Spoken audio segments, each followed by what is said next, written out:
Dienes is a lecturer in clinical and health psychology at Swansea University. He's been looking into the importance of hugs. I mean, I'm going to stake my claim now, Kimberly. I was not a hugger in the first place, so apart from very, very close family and friends.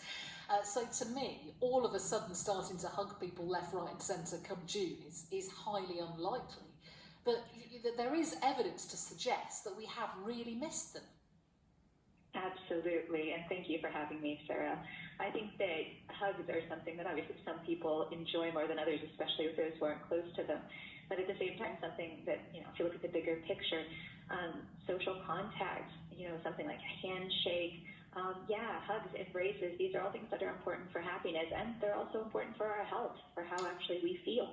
So just probing into the sort of, I don't know whether it's physiology or whether it's psychology of hugging. What is the chain reaction that the human touch sets off then? Whether it's a hug, whether it's someone putting their hand on your arm in a show of solidarity, what's actually happening?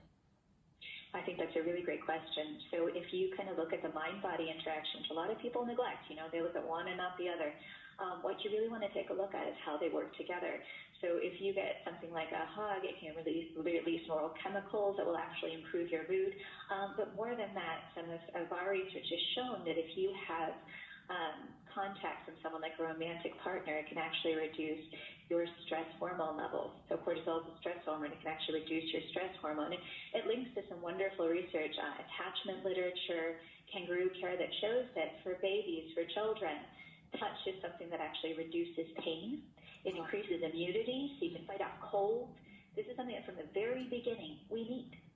And there are so many different ways to express yourself through touch, like I've already said, whether it be a hug, whether it be a handhold, I suppose whether it be a kiss, whatever. I mean, I am a big fan of cuddles with my children. I'm a big fan of cuddles with my boyfriend, just not any random stranger in the street.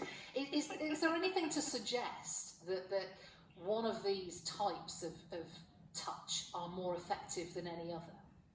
I think that's a great question. And as a clinical psychologist, it's probably good you're not walking up to random strangers in the street and cuddling them. That's probably a good thing.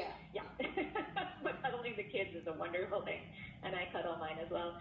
I think that touch with close others is something that obviously has more of an impact for you, both biologically and psychologically. At the same time, social norms are very important. And one of the things that we've been experiencing this year is that we haven't been able to behave normally. How weird is it when you meet somebody that you're just like, hey, hi, how weird does that feel? Because in this culture, in my home culture, the States, you're just used to shaking the hand. And if you have to go against societal norms, that's actually really tough on people. Is there a danger that we will have forgotten how to hug? I mean, there are some people who are natural huggers who, even if they don't know you, will hug you to say hello. Because we've been so coaxed out of that over the last 14 months, is there a danger that we almost have to relearn that, do you think? Sure, kind of rusty huggers, huh? Yeah, exactly, rusty huggers, that could be a term, and you've coined it already, brilliant, yeah. Well, we're experiencing that a lot coming out of lockdown, aren't we? We're rusty at a lot of things. I know that being in crowds, is something that a lot of us are probably rusty at as well. And we are rusty huggers or rusty handshakers. More than that, you don't know how the other person feels. Yeah. A lot of people feel differently about social contact, especially right now. So it's kind of like, should I? Like, what? Should I handshake, hug? What should I?